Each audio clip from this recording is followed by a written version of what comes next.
Plusieurs milliers de milliards d'euros sont échangés chaque jour en bourse. Tu veux pouvoir utiliser une partie de cet argent pour t'enrichir? Alors regarde cette vidéo. Elle te donnera les clés pour commencer à investir en bourse. La bourse, c'est l'un des 5 piliers d'enrichissement de notre monde et il peut rapporter beaucoup.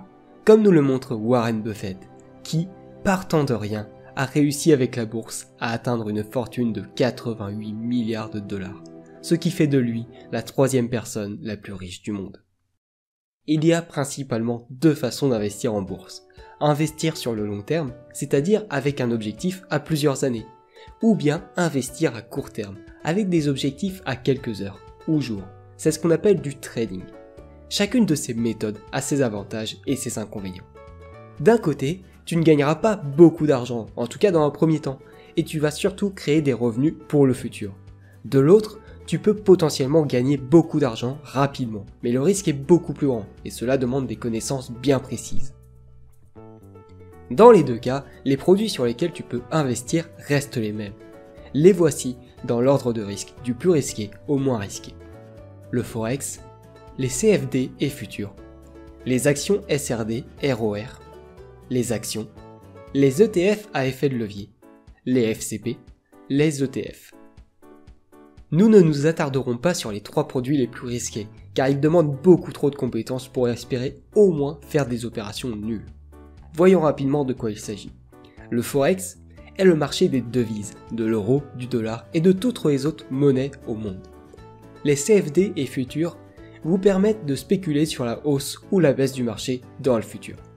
Les actions SRD ou ROR sont également une spéculation sur le futur, avec l'achat différé des actions sur lesquelles on investit. Passons maintenant aux produits qui nous intéressent. Les actions sont sûrement les produits les plus connus de la bourse. Acheter des actions consiste à acheter des parts d'une entreprise, avec pour objectif que celle-ci grandisse pour soit revendre les actions et dégager une plus-value, soit pour engranger des dividendes. La tendance de la bourse sur le long terme est à la hausse, cependant ce n'est pas le cas pour toutes les entreprises. Il faut donc faire attention en investissant dans des actions, car si l'entreprise fait faillite, le cours de l'action tombe à 0 et vous perdez absolument tout ce que vous avez investi. Au contraire, miser sur la bonne entreprise peut rapporter beaucoup si celle-ci connaît une forte croissance. Par exemple Tesla, qui en 2010 valait environ 6 $, et aujourd'hui, 10 ans plus tard, en vaut plus de 400. Investir 1000 $ en 2010 sur Tesla les aurait transformés en quasiment 70 000 $ aujourd'hui. Après les actions, nous avons les ETF à effet de levier. L'effet de levier permet de décupler les bénéfices lorsque le marché monte. Cependant, cela fonctionne aussi dans la baisse. Mais les ETF, contrairement aux actions, ne peuvent pas tomber à 0. En effet, un ETF est un robot qui va investir ton argent dans les différentes entreprises de l'indice ciblé. Par exemple, le CAC 40 pour la France ou le Dow Jones pour les États-Unis. Dans ce cas, même si une entreprise sur laquelle l'ETF a investi ton argent chute ou fait faillite, le risque est minime car cette entreprise sera supprimée de l'indice et sera remplacée par une autre.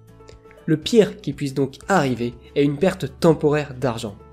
Grâce à l'effet de levier présent sur certains ETF, il est donc possible de battre les indices eux-mêmes. Cependant, mal utilisé, il fera également perdre plus d'argent. Les FCP sont des fonds où de nombreux investisseurs y déposent leur argent. Derrière ce fonds se cachent des traders qui vont utiliser cet argent pour l'investir. Avec les FCP, tu donnes donc ton argent à des professionnels pour qu'ils l'investissent à ta place. L'objectif étant bien entendu d'avoir de meilleurs rendements que si tu l'investissais toi-même. Cependant, ce n'est pas toujours le cas, c'est pour cela qu'il n'est pas à la dernière place. Cette dernière place, qui représente le placement le plus sûr de la bourse, est donc prise par les ETF sans effet de levier. En effet, comme dit précédemment, la bourse ne fait que monter au fil des années, même si certaines années, celle-ci diminue. Investir dans les ETF, c'est donc s'assurer d'augmenter son argent sur le long terme. Par contre, les rendements sont relativement faibles. Maintenant que nous connaissons les différents produits sur lesquels on peut investir, intéressons-nous à comment investir en bourse. Plusieurs façons sont possibles. Déjà, tu peux passer par une banque physique ou bien une banque en ligne. Les frais de courtage sont généralement élevés, mais il est possible d'automatiser le processus d'achat, si tu décides par exemple d'acheter chaque début de mois tant d'actions de telle entreprise.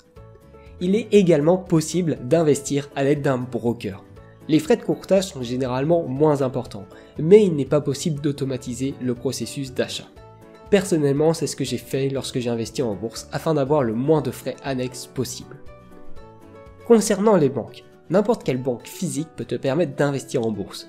Il suffit d'appeler ton banquier et de le lui demander. Pour les banques en ligne, vous avez par exemple Fortuneo, Boursorama Bank ou encore ING Direct.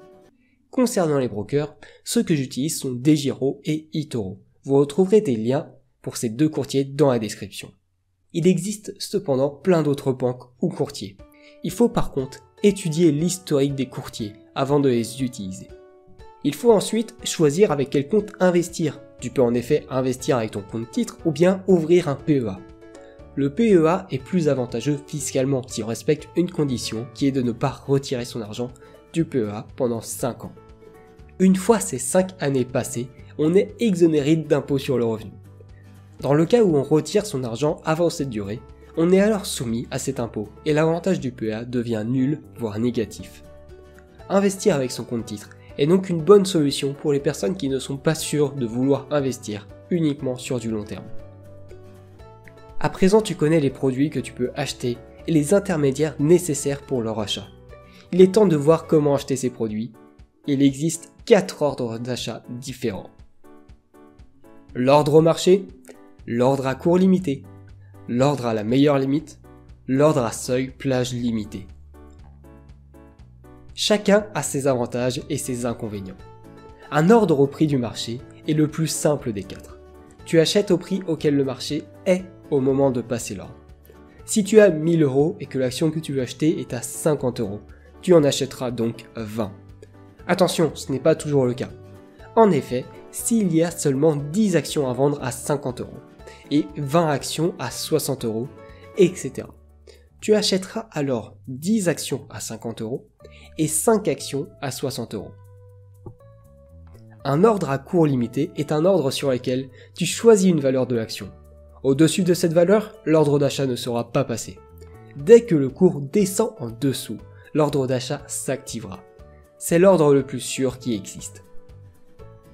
Un ordre à la meilleure limite est un ordre qui s'active en prenant le meilleur prix possible du marché à un instant donné, sans tenir compte du temps mis pour activer l'ordre. Si un ordre est passé à la meilleure limite à 14h15, avec un marché qui est à 55 € l'action.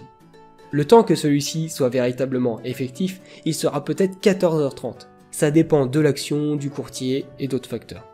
Si pendant ces 15 minutes, la meilleure offre était de 50 €, alors l'ordre sera exécuté à 50 € et uniquement à 50 €. Un ordre à seuil, plage de déclenchement, permet d'acheter des actions sur une plage donnée. En reprenant notre exemple de tout à l'heure, mettons qu'on passe un ordre à plage de déclenchement entre 50 et 55 €. Si l'action monte à 51 €, l'ordre se déclenche et tu achètes des actions. Dès que le cours passera au-dessus de 55 €, l'ordre d'achat s'arrêtera. Avec les 1000 € de tout à l'heure, tu n'aurais donc acheté que des actions à 50 € et non celles à 60. Avant d'aller plus loin, je voudrais te dire de faire attention aux différents frais annexes lorsque tu fais des achats. Ces frais peuvent représenter dans certains cas une part importante du montant investi. Voici les principaux frais annexes qui existent dans le monde de la bourse. Les frais de courtage, prélevés lors de l'achat et la vente d'un produit. Les droits de garde, prélevés par l'organisme qui conserve tes produits financiers. Les commissions, prélevées pour des opérations particulières. Maintenant que tu es arrivé là, tu te dis peut-être que c'est bien beau tout ça, mais la bourse c'est dangereux. Regarde la crise sanitaire qu'on a eue, la bourse a chuté, beaucoup de personnes ont fini ruinées. Je te l'accorde, si on ne fait pas attention, on peut perdre beaucoup d'argent, surtout lors de grands événements comme la crise du Covid. Mais chacune de ces crises est en réalité une énorme opportunité pour s'enrichir. Et nombreux sont ceux qui attendent les crises pour réaliser de gros investissements. En fait, pour que la bourse soit un pilier d'investissement sûr, il faut simplement suivre des règles et des stratégies simples. Voici par exemple 4 règles très simples. Apprendre à gérer son argent, c'est-à-dire déterminer un matelas financier, un matelas de sécurité, auquel tu ne toucheras jamais. Tu peux aller voir ma vidéo sur la stratégie des 6 comptes pour t'informer sur ce sujet. Ne pas investir tout son argent d'un seul coup. Diluer les achats. Investir dans des ETF quand on est débutant ou quand on n'a pas envie de passer de temps à analyser la bourse. La bourse monte sur le long terme. Investir dans des ETF est donc un gage de sécurité sur le long terme. Se tenir à sa stratégie d'investissement. Voilà, j'espère que cette vidéo t'a été utile. La bourse est un monde si vaste que je ne peux pas tout détailler en une seule vidéo. Donc si tu veux que je fasse une vidéo sur un sujet précis, dis-le moi dans les commentaires. Sinon, en attendant, abonne-toi pour ne pas rater les prochaines vidéos d'investissement. Partage la vidéo si elle peut être utile à tes proches et mets un like. Ça ne prend même pas 2 secondes et ça m'aide beaucoup. Allez, salut les dissidents!